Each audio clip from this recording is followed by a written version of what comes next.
Programme में आपको खुशामदीद कहते हैं। मैं असदुल्ला खान हूँ। पाकिस्तान की कोशिशों से 2 रोज़ पहले जो सीज़ फायर हुआ उसके अब मुस्बत नताइज बरामद होते हुए नज़र आ रहे हैं।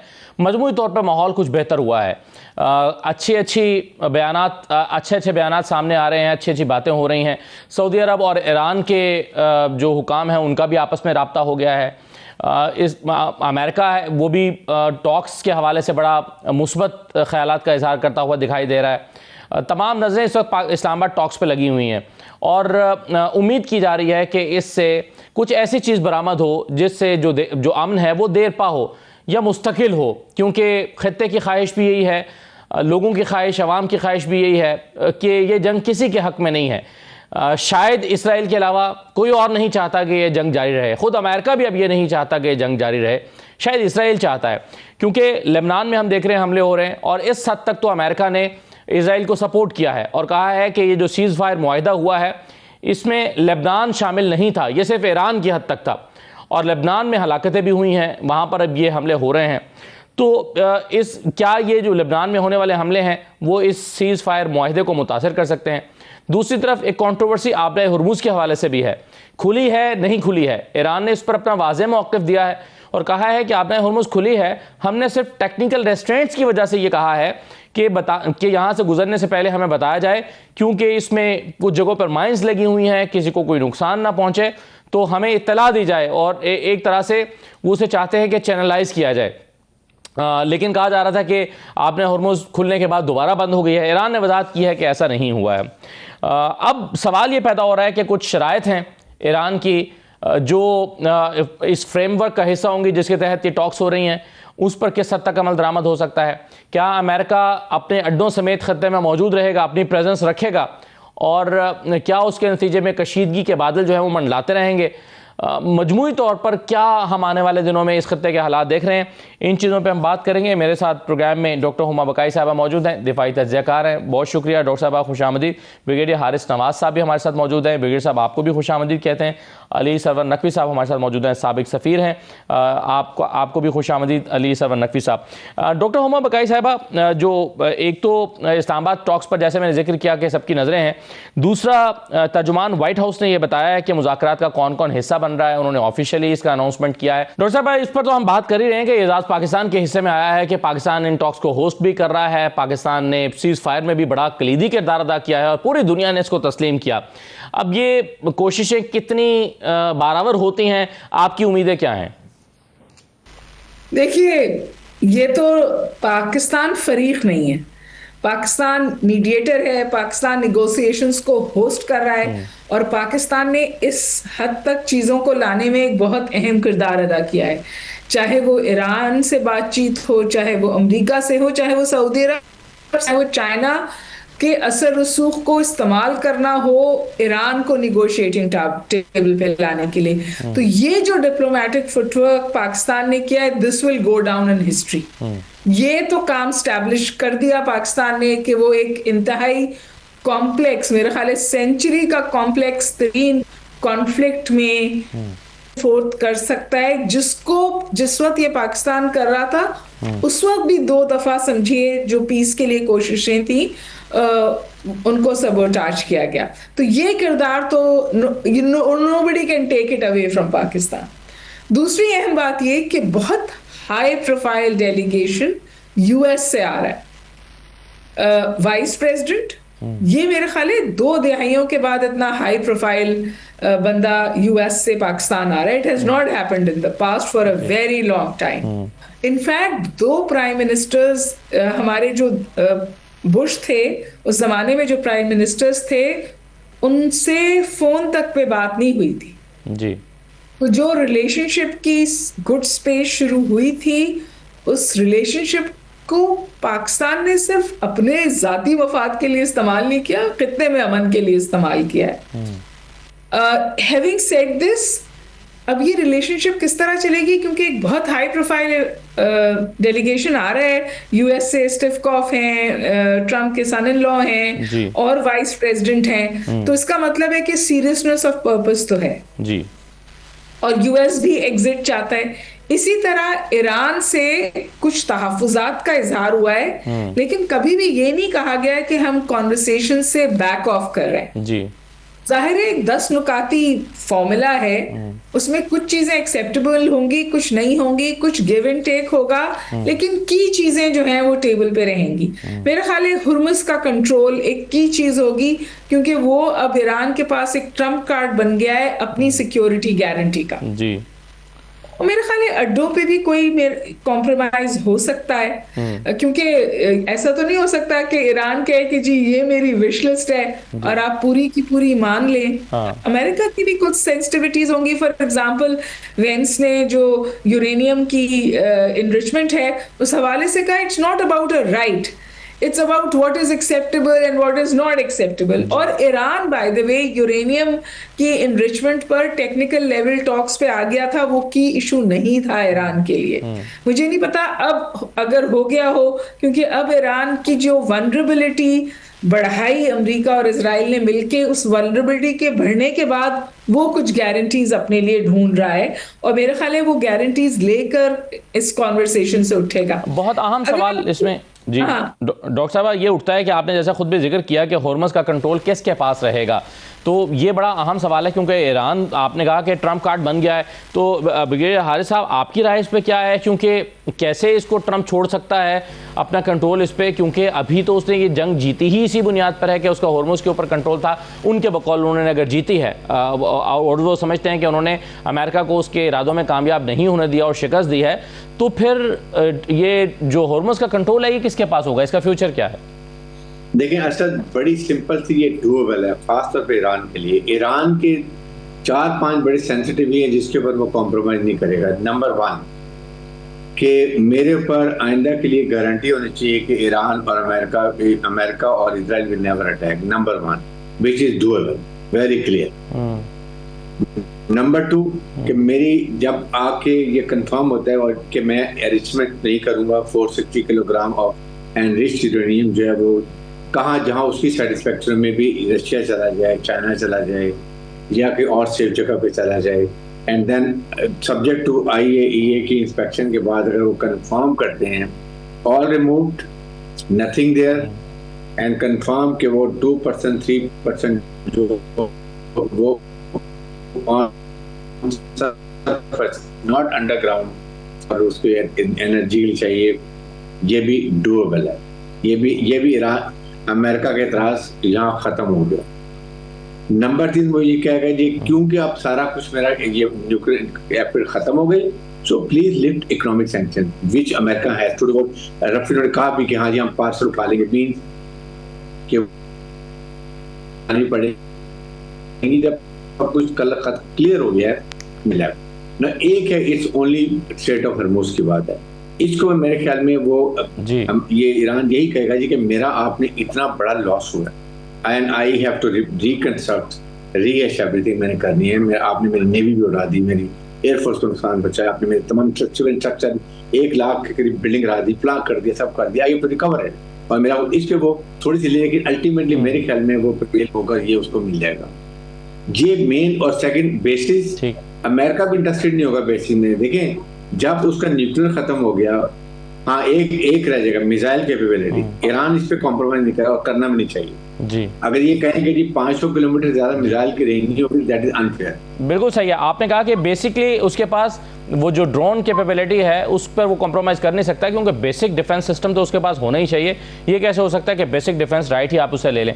अली साहब, नकवी साहब, एक चीज़ बड़ी इंपॉर्टेंट है और जो इस सीज़ फायर माहिदे में थोड़ी सी बदमज़गी पैदा कर रही है, वो ये है कि लेबनान के ऊपर हमले हो रहे हैं, और उस सिलसिले में JD वेंस ने ये कहा है कि ये जो सीज़ फायर मुआहिदा हुआ है ये ईरान के लिए था ही, ये सिर्फ ईरान के लिए था, ये लेबनान के लिए तो था ही नहीं। अली साहब क्या कहेंगे सर आप इस सिचुएशन में? आप समझते हैं कि ये मामला भी टैकल किया जा सकता है टेबल पे बैठ के? देखिए, अव्वल तो ये मैं कहूँगा कि इजराइल ने 2 बार टॉक्स हो रही थी अमेरिका की और ईरान की जिनीवा में, जो कि उसने टॉर्पीडो की, उसने उनको डिसरप्ट किया और वो होने नहीं दिया। एक पिछले जून में 2025 में, दूसरे अभी फरवरी 2026 में। तो Israel is a spoiler. Israel गैर जिम्मेदार और एक गलत अंदाज का प्रैक्टिशनर है, जो कि करता रहा है ये सब हरकतें। तो अब इस मर्तबा जो सीज फायर हुआ, वो एग्रीमेंट हुआ, वो बड़े मुश्किलों के बाद तय पाया। Tuesday was a very bad day, बहुत मुश्किलात थी, बड़े रिलेंटलेस एफर्ट्स पाकिस्तान ने किए और ईरान ने भी काफ़ी हद तक साथ दिया। फिर जाके ये बात कुछ तय हुई, अमेरिका की तरफ से भी पॉजिटिव इंडिकेशंस आई। जब ये सीजफायर एग्रीमेंट हो गया तो इजराइल ने अपना लेबनान पे अटैक कंटिन्यू किया, कायम रखा।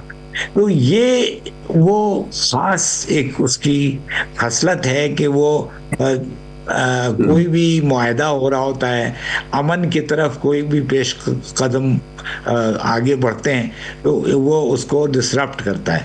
तो मेरा ख्याल है ये अमेरिका की जिम्मेदारी है।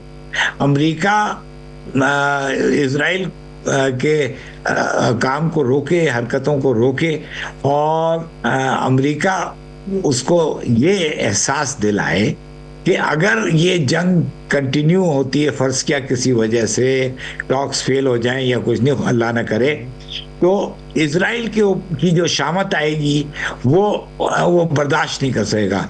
क्योंकि ईरान ने जो मिसाइल्स अटैक किए 1948 से लेकर अब तक इजराइल पे इस तरह के हमले किसी मुल्क ने नहीं किए थे।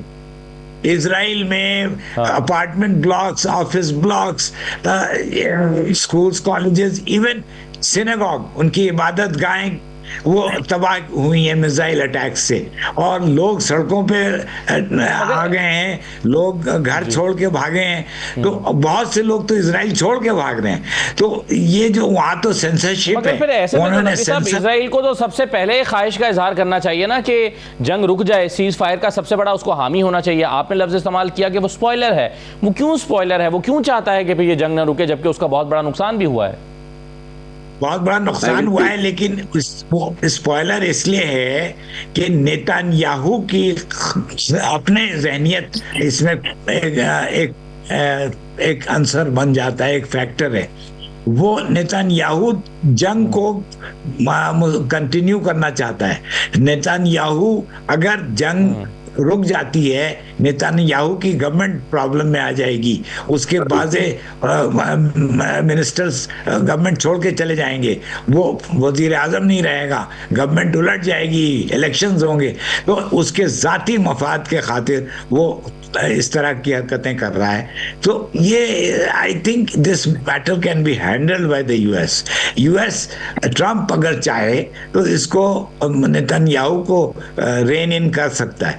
अब अगर उनको पीस चाहिए, अगर ट्रम्प को अपने अंदरून मुल्क जो उसको ऑपोजिशन हो रही है, उसके अपने रिपब्लिकन सेनेटर्स और कांग्रेसमैन उसके खिलाफ जा रहे हैं, वो मिड टर्म इलेक्शंस आ रहे हैं, वहाँ पे ऑपोजिशन सड़कों पे है, wall street journal, Washington post, New York times उसके जंग के खिलाफ हैं। तो अगर ट्रम्प ये सब होने देगा और इजराइल को भी गलत काम करने देगा, तो जाहिर है कि वो फिर उसको उसका खमियाजा भुगतना पड़ेगा। सही है। डॉक्टर साहब, आप इत्तफाक करते हैं इस बात से कि नेतन्याहू अपने ज़ाती मुफाद के लिए और ज़ाती सियासी मुफाद के लिए पूरे इसराइल की सालमियत को दांव पे लगा रहे हैं, और वो इस जंग का, यानी इसराइल जो है वो इस पूरे जंग का सबसे बड़ा लूजर भी है और एट द सेम टाइम वो स्पॉइलर भी है? एक मखमसे में फंसा हुआ है, क्योंकि जिस तरह अमेरिका की कैलकुलेशंस ने बैकफायर किया और वो तकरीबन सेल्फ डिफीटिंग बन गई, बिल्कुल उसी तरह इजराइल का कैलकुलस भी खराब हुआ और अमेरिका को घसीट कर इस जंग में इजराइल इस अश्योरेंस पे लाया था कि ये लंबी जंग नहीं होगी और वो बहुत जल्द अपने अहदाफ हासिल कर लेगा। सरवर नकवी साहब बिल्कुल बजा फरमा रहे हैं कि कुछ उसकी पर्सनल चीजें भी हैं। फॉर एग्जांपल जो नदर्न इजराइल का वोट बैंक है, पूरा जो नेतन्याहू का वोट बैंक है, वो इस वक्त इस जंग के रुकने से बहुत नाराज है, क्योंकि उसका ख्याल है कि ये अमेरिका ने हमेशा इजराइल की पुष्टपनाही की है, लेकिन जिस तरह की स्पेस नेतन्याहू को ट्रंप ने दी कि जो दिल चाहे करो, जो खुली छुट्टी दी गजा में भी और फिर ईरान में भी और फिर अब आप लेबनान में भी देख रहे हैं, वो इससे पहले ना किसी अमेरिकन प्रेसिडेंट ने दी थी डिस्पाइट सपोर्ट, ना कोई आगे आने वाला अमेरिकन प्रेसिडेंट ये देगा। और दूसरी बात ये कि इजराइल को ये भी पता है कि उसको इस विंडो को इस्तेमाल करना है लेबनान पे हमले करके, क्योंकि लेबनान पे हमले करके वो अपने इलेक्टोरेट से ये कह रहा है कि मैं दुश्मन से अभी भी लड़ रहा हूँ और मैं दुश्मन को अभी भी डिफीट कर रहा हूँ। तो ये मसले तो अपनी जगह मौजूद हैं। और आप देखिए कि in some ways United States of America इस वक्त भी इजराइल को सपोर्ट कर रहा है, लेकिन इजराइल और अमेरिका अब आपको मुकरे हुए नजर आते हैं पूरी सूरत हाल से। So I think what is happening is के इजराइल इस विंडो में मैक्सिमम डैमेज कर रहा है और अमेरिका उसको ये करने दे रहा है, लेकिन क्योंकि कल कॉन्वर्सेशन शुरू हो जाएंगी तो वो कोई थोड़ा बहुत बैक ऑफ करे कि ये पीस प्रोसेस जो है वो ना टूटे। लेकिन 2 दिन में जो इजराइल ने लेबनान के साथ किया है वो इससे पहले कभी नहीं किया। 10 मिनट में 100 हमले, 300 हमवात कल, 100 से ऊपर अमवात आज, और ऐसे इलाके जिन्हें पहले कभी हिट नहीं किया था। तो ऐसा लगता है कि मैक्सिमम डैमेज करना चाहता है इस विंडो में इजराइल कि जब तक उसे रिस्ट्रेंट किया जाए। लेकिन अगर रिस्ट्रेंट नहीं करेगा तो जो ईरान से आवाजें उठ रही हैं वो फिर हमारे और आपके लिए, पाकिस्तान के लिए भी मसला होगा। और इसीलिए आपने देखा कि कॉन्वर्सेशंस तवातुर के साथ सऊदी अरब के साथ भी हो रही हैं। सही है। जो और डॉक्टर साहब, ईरान जो है, ईरान क्या चाहेगा लेबनान के हवाले से? क्या वो इस पर अपनी लचक दिखा सकता है? यानी जैसे कि जेडी वेंस ने कह दिया कि भाई इस सीज़फायर मुआहदे में लेबनान शामिल नहीं है, सिर्फ हम ईरान से बात कर रहे हैं तो ईरान अपनी बात करे। क्या ईरान इस पर आ जाएगा कि हाँ ठीक है हम अपनी बात करते हैं और लेबनान को या यमन को या बाकी इलाकों को छोड़ देते हैं? यमन मारना इजराइल का फेस सेविंग है, क्योंकि ईरान से तो उसको पीछे हटना ही पड़ा है ना। उसने तो तवातुर के साथ कोशिश की थी कि ये सीज़फायर ना हो, ये बैठक ना हो। तो जो उसका स्पॉइलर का किरदार है वो उसको मैक्सिमम इस्तेमाल करके उससे बैक ऑफ करना पड़ेगा, क्योंकि 1 घंटा इजराइल जंग नहीं चला सकता खित्ते में अगर उसको अमेरिकन सपोर्ट ना हो। और अब इस जंग के बाद अमेरिका की कांग्रेस में और दीगर जगहों पे सवाल उठा है कि ये हमारी जंग तो है ही नहीं, हमें तो इस जंग में घसीटा गया है। तो ये स्पेस जो उसने लूज की है अमेरिका के साथ, इस विंडो को वो इस्तेमाल करना चाहता है मैक्सिमम डैमेज करने के लिए। और उनको रियल खौफ है लेबनान में, उनको हिजबुल्लाह से खौफ है। उन्होंने लेबनान पे तवातुर के साथ, जब वो गजा को मार रहे थे तो वो लेबनान को भी तवातुर के साथ मार रहे थे। इसके बावजूद आज भी as I speak to you Hezbollah on and off उनको हिट बैक करता है। सही। और यही उनका ख्याल था कि वो तो इरानियन प्रॉक्सीज को खत्म कर चुके हैं। बल्कि इस जंग के दौरान मैं इस पे बात खत्म कर लूंगी, हमास की जो लीडरशिप है उसने अल जजीरा पे आके कहा कि अब हम हथियार नहीं डालेंगे क्योंकि गजा का सीज़फायर नहीं हुआ है। और इजराइल का तो ये वतीरा है, उसने गजा में भी एक सीज़फायर का अनाउंस किया हुआ है, वहां भी वो तवातुर के साथ उसकी वायलेशन करता है। तो उसके लिए रेगुलर बिहेवियर है। देखना ये कि किस हद तक अमेरिका उसको सपोर्ट करता है कि वो अमेरिकन टॉक्स को डिस्टर्ब ना करे, क्योंकि अमेरिका भी इस जंग से एग्जिट चाहता है। जी बिल्कुल सही है। अब सवाल ये पैदा होता है कि इसमें कि अमेरिका ने इस जंग से क्या गेन किया है, ईरान ने इस जंग से क्या गेन किया है, और जो खलीजी ममालिक हैं वो क्या सोच रहे हैं कि ईरान, यानी वो खत्ते में ईरान को अपने लिए थ्रेट समझते हैं या वो अमेरिका की प्रेजेंस और उनके अड्डों को अपने लिए थ्रेट समझते हैं। तो इस पर भी थोड़ी सी बात करते हैं। और फिर वो जो 10 निकाती फ्रेमवर्क है बातचीत का, उसमें कौन सी बातें ईरान जिस पर सरेंडर कर सकता है, कौन सी बातों पर अमेरिका जो है वो कॉम्प्रोमाइज़ कर सकता है, और कौन सी बातें जो हैं वो ज़्यादा इंपॉर्टेंट है जो तनाज़े का बायस बन सकती हैं। ज़रा इस फ्रेमवर्क का भी जायज़ा लेते हैं, एक छोटे से ब्रेक के बाद वापस आते हैं।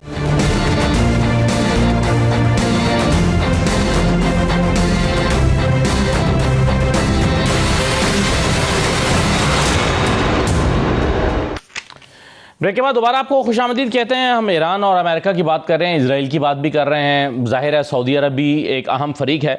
अली साहब, नकवी साहब, क्या आपके ख्याल में खलीजी ममालिक भी इस सारे मामले में एक फरीक हैं? क्योंकि डैमेज तो उनका भी हुआ है और बराह रास्त वो जंग में शरीक भी नहीं थे, लेकिन फिर भी उनका नुकसान हुआ है। तो आपके ख्याल में वो इन मुज़ाकरात से, इस बातचीत से, दोनों बड़ी ताकतों के दरमियान वो क्या देख रहे होंगे, क्या सोच रहे होंगे और अपने लिए क्या चाह रहे होंगे? देखिए, मैं असद साहब, आपका पहला सवाल जो था ना कि इस जंग से किसने क्या गेन किया, किसने क्या लूज किया, मैं पहले उसको एड्रेस करता हूं जी। जंग से कोई गेन नहीं करता है, लेकिन अगर कोई गेन और लॉस की बात हो रही है तो मेरा ख्याल है कि ईरान ने काफ़ी गेन किया है। ईरान की पोजीशन जो थी उससे बेहतर हो गई है। अमेरिका ने काफ़ी लूज़ किया है, इजराइल ने लूज़ किया है। तो बहरहाल ये तो जो मेरा कमेंट है वो रहा। अब आपने खलीजी ममालिक की बात की है। खलीजी ममालिक जो हैं वो इस वजह से उनके यहाँ नुकसानात हुए हैं क्योंकि खित्ते में जब अमन इस्तेहकाम की सूरत पैदा हो जाती है, जब जंग की सूरत पैदा हो जाती है तो आसपास के ममालिक उससे मुतासिर होते हैं और उनको नुकसान होता है।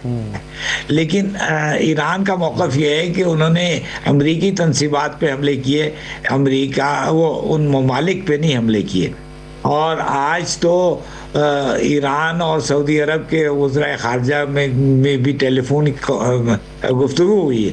तो मैं समझता हूँ ये एक छोटा प्रॉब्लम है, ये कोई इतनी अहमियत नहीं रखता है। जहाँ तक ओवरऑल सिचुएशन है, ईरान ने जी सर, ईरान ने भले ही अमरीकी अड्डों पे हमले किए हों, उन ममालिक पे बराह रास्त हमले ना किए हों, लेकिन वो इफेक्ट तो हुए हैं। इकोनॉमी उनकी बहुत ज़्यादा मुतासर हुई है। यूएई की जो सयाहत की इंडस्ट्री है वो बहुत ज़्यादा सफ़र उसने किया है, तो उन्हें फ़र्क तो पड़ा है इससे।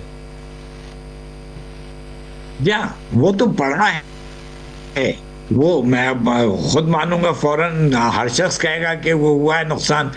दुबई की अब वो पोजीशन नहीं रहेगी जो कि आज तक रही है, क्योंकि अब वहाँ पे जो एक जहनी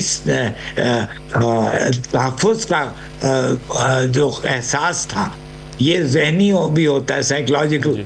तो वो साइकोलॉजिकल इनसिक्योरिटी जो अब पैदा हो गई है वो तो एक नई चीज़ है और वो उससे उनको नुकसान होगा। फिर इन्वेस्टमेंट भी उनकी बहुत सफ़र की है, बहुत से इन्वेस्टर्स वहाँ से चले गए हैं। तो ये सारी बातें तो हुई हैं। अबू धाबी में भी ये हुआ है, बल्कि एक मैंने वो देखा था वीडियो किसी व्हाट्सएप पे कि जिस अरसे में गल्फ के खलीज के ममालिक अब होटल्स बना रहे थे और एंटरटेनमेंट सेंटर्स बना रहे थे और ऊंची बिल्डिंग्स बना रहे थे, उस दौरान पाकिस्तान ने बम बनाया, मिसाइल्स बनाए। और इस वक्त अब जो सूरत है, पाकिस्तान कहीं ज़्यादा सिक्योर फील कर रहा है और वो लोग इनसिक्योर फील कर रहे हैं। तो इट इज़ योर प्रायोरिटीज़, उनकी प्रायोरिटीज़ वो रही हैं, हमारी प्रायोरिटीज़ और नहीं हैं। तो मेरा ख्याल है कि उनको नुकसान हुआ है, इसका एतराफ़ तो सब करेंगे। लेकिन जंग में I think this is one of the hazards of war that it takes place. अब जब वियतनाम से जंग अमेरिका की हो रही थी तो लाओस और कंबोडिया में भी उसका असर पड़ा था, बल्कि लाओस और कंबोडिया में अमेरिका ने नेपॉम बॉम्ब्स डाले थे, तो वहाँ पे तबाही मची थी। तो ये तो मेरे जहन में, मेरे नुक्ते नज़र से ये तो these are the hazards of war and they have suffered the hazards of war. ठीक, सही है। डॉक्टर साहब, आपकी राय इस पे क्या है? खलीजी ममालिक क्या चाहते हैं इस सारे मामले में, क्योंकि अमेरिकी अड्डे होने से बहरहाल उन्हें एक नुकसान पहुंचा है जिसके बारे में वो समझते थे कि उन्हें अपनी फ़ौज की क्या ज़रूरत है, वो तो महफूज हैं। और जैसे कि अभी अली सरवर नकवी साहब डिस्कस कर रहे थे कि उन्होंने अपने मिसाइल्स नहीं बनाए, उन्होंने अपना डिफेंस सिस्टम को मजबूत नहीं किया। आज उनके सामने क्या होगा जब अभी उन्होंने पास्ट में ये सीखा है इन चीज़ों से?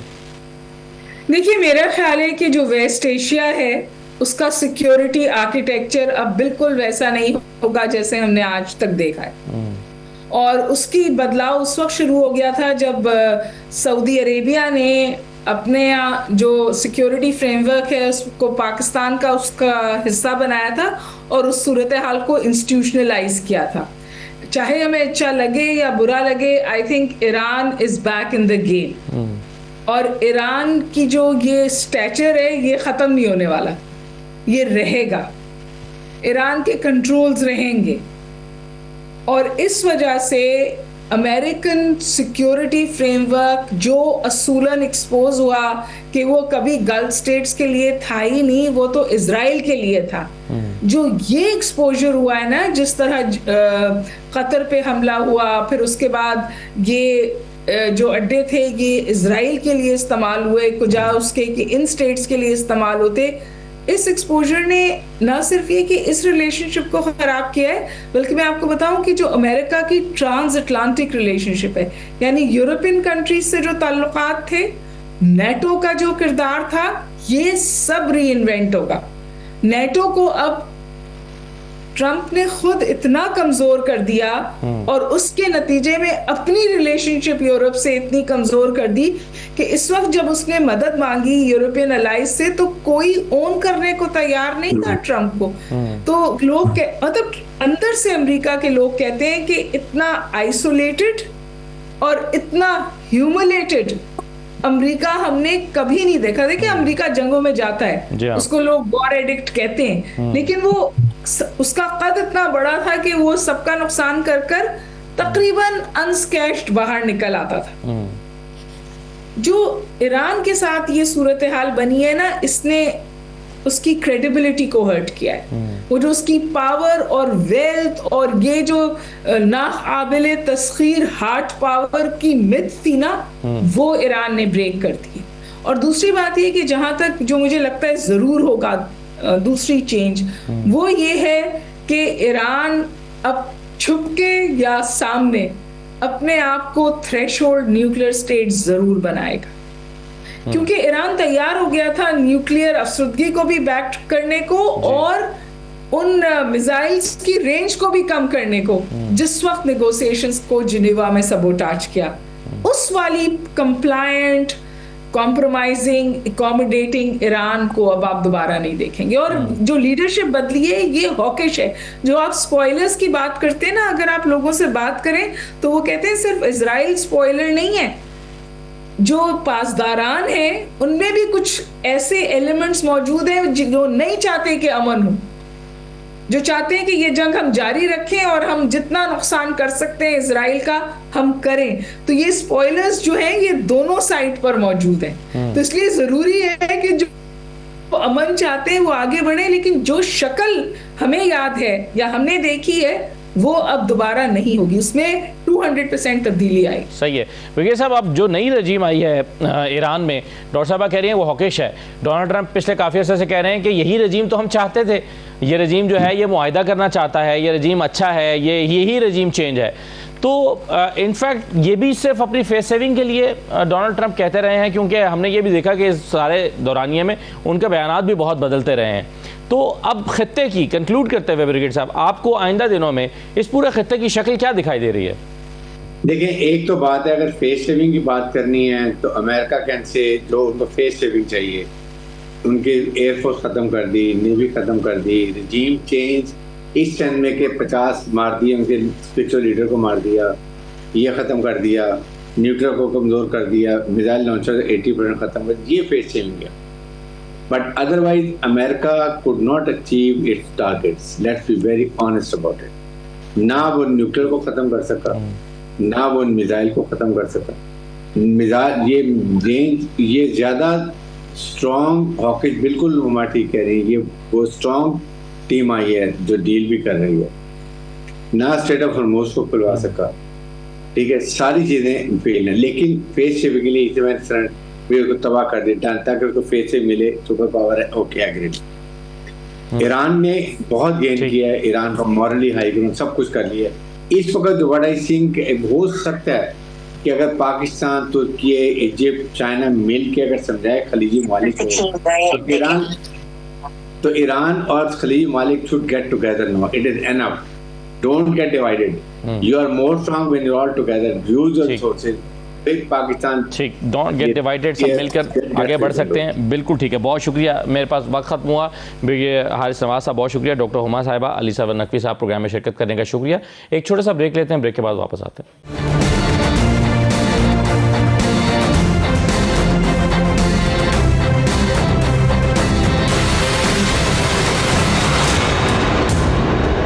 ब्रेक के बाद आपको दोबारा खुशामदीद कहते हैं। हमारे साथ एजाज चौधरी साहब मौजूद हैं, साबिक सेक्रेटरी खारजा। बहुत शुक्रिया एजाज साहब, खुशामदीद। सर ये बताइए कि अब नई शक्ल क्या खित्ते की बन रही है? हम उम्मीद कर रहे हैं कि मुकम्मल अमन कायम हो जाएगा, देरपा अमन कायम हो जाएगा, इस्लामाबाद टॉक्स जो हैं वो नतीजा खेज होंगी, पाकिस्तान जो एक मीडिएशन का रोल अदा कर रहा है, या फैसिलिटेटर का, बल्कि ज़्यादा बेहतर ये लफ्ज़ होगा कि फैसिलिटेटर का रोल प्ले कर रहा है, लेकिन आपको खित्ता एक नई शक्ल लेता हुआ क्या दिखाई दे रहा है? जी शुक्रिया। पहले तो ये है कि ये बड़ी खुशाइन बात है कि जंग में वक्फा आया और एक सीज़ फायर हो गया, जंग बंदी हो गई। ये बहुत अच्छी बात हुई क्योंकि बहुत नुकसान हो रहा था खित्ते में भी और दुनिया के इक़्तिसाद का भी और पाकिस्तान जैसे ममालिक का भी। तो इस लिहाज से तो ये हमारे लिए खबर अच्छी है। दूसरी खबर ये भी बहुत अच्छी है कि पाकिस्तान ने अमन कायम करने के लिए किरदार अदा किया। पाकिस्तान जंग में नहीं कूदा, जिस तरीके से लोग बहुत सारे शक कर रहे थे कि ईरान के बाद पाकिस्तान की बारी है या ये कि सऊदी एग्रीमेंट की वजह से पाकिस्तान शामिल हो जाएगा।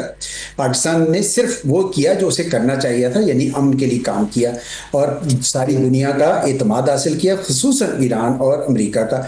तो ये दोनों बातें बहुत अच्छी हैं। अब आते हैं आपकी तरफ कि क्या ये जो कल हो रहा है ये कामयाब हो जाएगा कि नहीं हो जाएगा। देखिए मैं आपको बताऊं कि बहुत पेचीदा किस्म के मज़ाकरात हैं। एक तो ये डायरेक्ट नहीं, इनडायरेक्ट हैं, क्योंकि जिस तरह ओमान में हुए थे दोनों पार्टीज के लिए उसी तरह से अभी भी होगा। दूसरा ये कि दोनों के एजेंडा में फ़र्क बहुत है। अमेरिका के 15 नुकात हों या ईरान के 10 नुकात, बहुत फ़र्क है।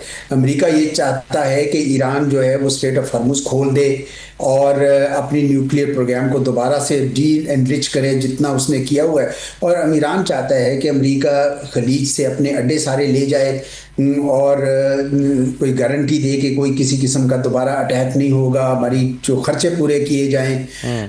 तो दोनों पार्टीज के अंदर बहुत ज़्यादा फ़र्क है उनके एजेंडाज में। तो कोई कदरे मुशरक कामन है नहीं, वो ढूंढनी पड़ेगी। और पाकिस्तान बतौर सहूलतकार, बतौर फैसिलिटेटर, पाकिस्तान का ये काम होगा कि वो कदरे मुशरक किसी तरीके से ढूंढी जाए। और ये आसान काम नहीं होता, इसलिए नहीं होता कि मुज़ाकरात में कोई एक फरीक कंसेशन नहीं देता, वो इंतज़ार करता है कि दूसरा फरीक पहले कंसेशन दे, और जो फरीक पहले कंसेशन देता है दूसरा वहाँ से बात शुरू करना चाहता है। इसलिए ये साइमल्टेनिटी होती है, क्योंकि दोनों फरीक जो हैं उनका मिलकर एक दूसरे से कंसेशन का कोई पैकेज बनाना पड़ता है। तो सहूलतकार का काम जो है ना बड़ा अहम हो जाता है। और दूसरा ये कि आपको पता है कि अमेरिका के जो सदर हैं डोनाल्ड ट्रंप साहब, उनकी तो एक पॉलिसी है और उन्होंने उसका इजहार अपनी किताब दी आर्ट ऑफ डील में किया हुआ है कि मैं आखिर वक्त तक ले जाता हूँ, ब्रिंकमैनशिप करता हूँ, आखिर वक्त तक ले जाके जहाँ डील टूटने लगती है तो वहाँ पे आके मैं वो करता हूँ। तो इसका मतलब ये है कि दोनों पार्टीज जो है ना ब्रिंकमैनशिप करेंगे। ईरानी भी इस तरह करते हैं, रहा हूँ ईरान में 5.5 साल, मुझे पता है बड़े ज़बरदस्त नेगोशिएटर्स हैं। तो कल बड़ा यानी मुश्किल किस्म का होगा। पाकिस्तान के लिए ये चैलेंज होगा कि मुज़ाकरात का सिलसिला टूटने ना पाए, क्योंकि ये हो जाते हैं ऐसे मौक़ों पर कि लोग निकल जाते हैं, कहते हैं जी हमारा तो हमें मंजूर नहीं है आपका मुतालबा। तो मुज़ाकरात का सिलसिला चलते रहना चाहिए। और ये अभी तो एक दिन में तो कुछ भी नहीं होगा, लेकिन आइंदा का अगर टाइम टेबल बन जाता है और ये जंगबंदी में इस यानी तोसी कर दी जाती है तो ये बजाते खुद मेरे ख्याल में अच्छी पेशरफ्त होगी। तो मैं कॉशियसली ऑप्टिमिस्टिक हूँ जी। सही है।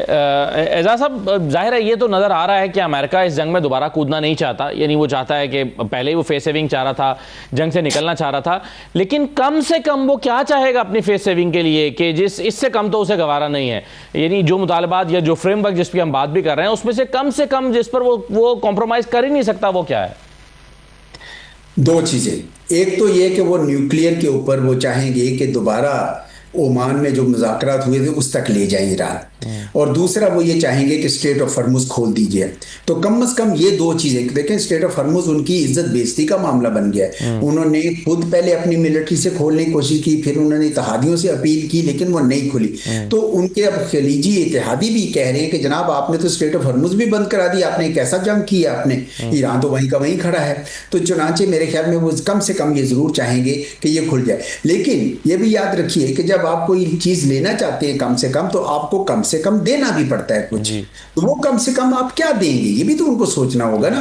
तो मेरा ये ख्याल है कि वो कम से कम ईरान का से सैंक्शंस उठा सकते हैं। अगर वो सैंक्शंस उठाने का वादा कर लें तो एक अच्छा कंप्रोमाइज बन सकता है। एजाज साहब, स्ट्रेट ऑफ हॉर्मुज़ का खोलना, उसमें तो ईरान ने कहा है, दावा किया कि हमने वो खोल दी है, सिर्फ आप हमें रजिस्टर करवाएं, बताएं, इत्तला दें और गुजर सकते हैं। लेकिन असल मामला शायद उसके कंट्रोल का है कि फ्यूचर में उस पर कंट्रोल क्या ईरान ही का रहेगा या दूसरे स्टेक होल्डर भी उसमें शामिल होंगे, या अमेरिका भी चाहेगा कि वो एज अ स्टेक होल्डर उसमें शामिल हो किसी तरह? जी, वो उन्होंने तो इसमें पॉइंट्स में लिखा है कि आप हमारी सॉवरेनिटी एक्सेप्ट करें। इसका क्या मतलब है? इसका मतलब ये है कि वो टोल लगाएंगे, टोल लगा सकते हैं। जब वो टोल लगाएंगे तो फिर इसका मतलब है कि अपने फ्रेंडली मुल्कों को जाने देंगे। दूसरा, वो शायद ये कहेंगे कि हमारी जो तेल की कीमत जो आपने या टोल जो आपने अदा करना है वो आप बिटकॉइंस में दें, डिजिटल करेंसी में दें या युआन में दें। तो अमेरिका के लिए एक बहुत बड़ा सेटबैक हो जाएगा। तो इसलिए ये खाली कह देना काफ़ी नहीं है कि वो तो ऑलरेडी खुली है, वो अभी भी ईरान के कंट्रोल में है, तभी तो मसला पैदा हुआ है ना जी। तो इस वजह से ये एक बहुत बड़ी कंसेशन वो मांगेंगे ईरान से। और इस बात का कितना इम्कान है कि ईरान उन्हें ये कंसेशन देगा? क्योंकि हॉर्मुज़ दे देने का मतलब तो है कि उसने अभी जो ट्रम्प कार्ड था इस पूरी लड़ाई में वो दे दिया। सही कह रहे हैं आप, यही ईरान की यही सोच होगी कि हम क्यों दें। लेकिन अगर कोई जवाब में अगर कोई ऐसी कंसेशन बड़ी मिलती है, मिसाल के तौर पर सैंक्शंस उठाने की, जो 40 साल से उनको क्रिपल किया हुआ उनकी इक़्तिसाद को, तो फिर अगले सोच लेंगे ना। पहले भी तो 47 साल से स्ट्रेट ऑफ हॉर्मुज़ तो इंटरनेशनल सीज थी ना जी, कौन से ईरान के कंट्रोल में थी? सीज ही था ना। तो इसलिए वो ठीक है, वो आप उनके पास एक तुरब का पत्ता है, वो नहीं छोड़ना चाहेंगे। लेकिन अगर एक बहुत बड़ी चीज कंसेशन ले लेते हैं तो फिर कर देंगे। एजाज साहब, एक और मामला जो वजह तनाज़े बना हुआ है और वो ये है कि ईरान पर तो हमले रुक गए लेकिन लेबनान पर नहीं रुके। अब ईरान ये चाहता है कि इराक, लेबनान, यमन हर जगह पर जंग रोकी जाए। अमेरिका कह रहा है कि नहीं, हमारा मुआहदा सिर्फ आपके साथ है। और इसी मौके का फ़ायदा उठाते हुए इजराइल ने अपने हमले लेबनान में बढ़ा दिए हैं। तो इस तनाज़े को कैसे हल किया जा सकता है? जी देखिए, इसमें तो कोई शक नहीं है कि इसराइल ने बादिल नाखास्ता अमेरिका की ये जंगबंदी को एक्सेप्ट किया है। इसराइल तो ये नहीं चाहता था, वो तो चाहता था जंग जारी रहे, बल्कि वो ये चाहता था कि खलीजी ममालिक जो हैं वो भी इस जंग में शरीक हो जाएं और खलीजी ममालिक और ईरान के दरमियान इतना घमसान का रंग पड़े कि ये दोनों कमज़ोर पड़ जाए और इसराइल का जो ख्वाब है अपना ग्रेटर इजराइल बनाने का, उसकी राह हमवार हो जाए। वो तो हो नहीं रहा। तो चुनांचे उनको थोड़ी खफगी है और वो ये ऑप्शन ओपन रखना चाहते हैं क्योंकि उनको भी पता है कि जिस तरह आग जो है कहीं पे भी हो, सुलग रही हो तो फैलती है, इसी तरह जंग भी कहीं लगी हो तो वो दोबारा फैल सकती है। नेतन्याहू साहब जो हैं वो आज अगर जंग बंद कर देते हैं तो उन पे मुकदमे शुरू हो जाएंगे वहां पे, इसलिए उनको भी पता है कि ये जंग रखनी है जारी। लेकिन ईरान के लिए वो बड़े अहम हैं क्योंकि उनके बड़े अहम हामी रहे हैं, आप उनके पार्टनर रहे हैं हिजबुल्लाह, वो उनको अकेला छोड़ नहीं सकता। इसलिए ईरान ने भी पूरा का पूरा जोर लगा रहा है कि जनाब उस जंग के बगैर हम आगे नहीं चलेंगे। तो मेरे ख्याल में इसके ऊपर काफ़ी बहस होगी, काफ़ी ले दे होगी। पाकिस्तान ने भी यही कहा है कि जनाब वहाँ पे आप जंग रोकें, इसराइल ने गलत जंग शुरू की हुई है, उसकी वजह से ये सारे मुज़ाकरात खतरे में पड़ सकते हैं। लेकिन मेरा अपना ये ख्याल है कि at the end of the day ये मुज़ाकरात सिर्फ उसकी वजह से नहीं रुकेंगे, दबाव ज़रूर पड़ेगा इसराइल के ऊपर कि जनाब वो आप जंग रोकें और वो मेरे ख्याल दबाव पड़ता रहना चाहिए। इसराइल ये एक स्पॉइलर का रोल कर रहा है, इसके अंदर अदा कर रहा है और अमेरिका को मेरे ख्याल चाहिए कि अगर वो डील चाहता है, अगर वो चाहता है कि अमन हो जाए तो उसको इसराइल के हाथ रोकने होंगे। एजाज साहब, खलीजी ममालिक ने अभी तक अपनी जो पॉलिसी प्रो अमेरिकन रखी उसे उन्होंने अगरचे बहुत से फ़ायदे भी उठाए, लेकिन अब उन्हें यह एहसास हुआ है कि उनकी इस पॉलिसी से उनको नुकसान भी हुआ है। आपके ख्याल में जब वो अपनी बैलेंस शीट बनाएंगे तो वो अमेरिका के साथ ताल्लुक़ को खसारे के तौर पर देखेंगे या फ़ायदे के तौर पर? देखिए, उनके लिए यकीनन अमेरिका के साथ इतनी पुरानी वाबस्तगी है उनकी कि एकदम से अमेरिका को खैरबाद कहना आसान नहीं है उनके लिए। और ये भी याद रखें कि अगर जंग स्टेलमेट पे इस तरह ख़त्म होती है तो ईरान तो वहीं का वहीं है, तो रिकंस्ट्रक्शन के बाद ईरान तो एक बहुत बड़ा बालादस्त कुव्वत बन के निकलेगी। तो इसलिए खलीजी रियासतों को ये डर होगा कि भाई ईरान जब हम पे डिक्टेट करने लगेगा तो हम क्या करेंगे, इसलिए वो अमेरिका को एकदम से खैरबाद कहने में उनको तामुल होगा। अलबत्ता वो ये ज़रूर कहेंगे कि जनाब आपके अड्डे कैसे थे कि उन्होंने हमें सिक्योरिटी प्रोवाइड नहीं की, या तो आप कोई ऐसा बंदोबस्त करते कि हमारी सिक्योरिटी भी रहती यहाँ पे। अमेरिका जवाब कहेगा जनाब हमने जो आपको इंटरसेप्टर दे रखे थे उसकी वजह से कोई किसी किस्म के आपको मसाइल उस तरह के नहीं आए हैं, आपने ये सारे मिसाइल गिराए इसलिए। तो गोया उनके अंदर बैक एंड फोर्थ काफ़ी होगी। इसी तरह अमेरिका के जो अड्डे दूसरी जगहों पे है दुनिया में, वहाँ पे भी लोगों ने बहस शुरू कर देनी है कि हमें अमेरिका के अड्डों का फ़ायदा कि नहीं है कि नहीं। तो अमेरिका की जो कदर है, जो उनकी साख है दुनिया में, वो खासी मुतासर होगी। और उससे भी ये खलीजी रियासतें सोचेंगी कि हमें अब कोई नया सिक्योरिटी आर्किटेक्चर चाहिए जिसमें हमें कुछ काम करना चाहिए, कुछ ओपन अप करना चाहिए। और जब ये 4 मुल्कों की वज़राए ख़ारजा की मीटिंग इस्लामाबाद में हुई थी तो इस किस्म की बातें हुई थी कि जंग बंद होने के बाद क्या सिक्योरिटी आर्किटेक्चर हो जिससे ये सारे ममालिक एक दूसरे से अपने आप को महसूस करें। एजाज साहब, सऊदी अरब और ईरान के दरमियान भी अब रब्ता हो गया है, एक तनाव की कैफियत पिछले दिनों में रही है। आपको लगता है कि इस सूरत हाल के बाद इन दोनों ममालिक के दरमियान ताल्लुकात मज़ीद बेहतर हो सकते हैं या उसके इम्कानात पैदा हो रहे हैं? देखिए, कुछ तनाव तो रहेगा क्योंकि तारीखी तौर पर दोनों के दरमियान तनाव रहा है। लेकिन 2023 में जब सऊदी अरब ने ईरान के साथ रिप्रोशमा किया बीजिंग में, चाइना में बैठकर, तो उनका मकसद यही था कि आप अपने तौर पर तरक्की करें, हम अपने तौर पर तरक्की करें। क्योंकि उनके जो इस वक्त क्राउन प्रिंस हैं मोहम्मद बिन सलमान, वो एक ख़ास विजन रखते हैं, विजन 2030। उसमें वो अपनी इकॉनमी पे तवज्जो देना चाहते हैं और इस वजह से वो चाहेंगे कि ईरान के साथ कोई ना कोई रिप्रोशमा किसी किस्म का चलता रहे। और ईरान को भी ये चाहिए कि ये इस मौके पर सऊदी अरब के साथ अपने हालात ना बिगाड़े और उसको बेहतर करें। और यही पाकिस्तान को उनको मुसलसल पैगाम दे रहा था कि आप सऊदी अरब पे हमला ना करें, आप क्यों कर रहे हैं ये जुबैल के ऊपर हमला जो आपने किया। तो चुनाचे लगता ये है कि ये दोनों के अंदर भी उसी सिक्योरिटी आर्किटेक्चर जिसका मैं बात कर रहा हूँ, उसमें इनको आपस में एक पुरअमन बकाए बाहमी या पीसफुल को एग्जिस्टेंस जो है वो कायम करनी होगी। उसके बगैर जंग जो है वो इस इलाके से दूर नहीं जाएगी। बराह रास्त एजाज साहब, इस जंग में आखिरी सवाल मेरा, इस जंग में 3 फरीक थे, ईरान, अमेरिका, इजराइल। आपके ख्याल में फातह कौन रहा और लूज़र कौन रहा? मेरे ख्याल में ईरान को एक एज रहा क्योंकि ईरान की बैटल ऑफ सर्वाइवल थी, वो अभी भी वहीं पे खड़े हैं। बावजूद इसके कि उनको बहुत नुकसान हुआ है, उनकी माली नुकसान भी हुआ है लेकिन उनकी क़यादत का नुकसान भी हुआ है, लेकिन वो वहीं पे खड़े हैं। वो अपने आप को कह सकते हैं कि हम हार कर भी जीते हैं। जबकि अमेरिका भी जो है उसके अंदर चूंकि दबाव बहुत आ गया है, लेकिन वो ज़ाहरन तो यही कह रहे हैं कि देखें हमने ईरान को कमज़ोर कर दिया है, कई साल पीछे धकेल दिया है, उनकी आर्मी, एयरफोर्स, नेवी तबाह कर दी है। इस वजह से ईरान अब उस तरह का खतरा खलीजी रियासतों या इसराइल के लिए नहीं रहा। तो मेरे ख्याल में वो अपने आप को विक्ट्री डिक्लेयर करेंगे, ये अपनी विक्ट्री डिक्लेयर करेंगे। बहुत शुक्रिया एजाज चौधरी साहब, बहुत शुक्रिया प्रोग्राम में शिरकत करने के लिए। इजाज़त दीजिए, अल्लाह हाफिज़।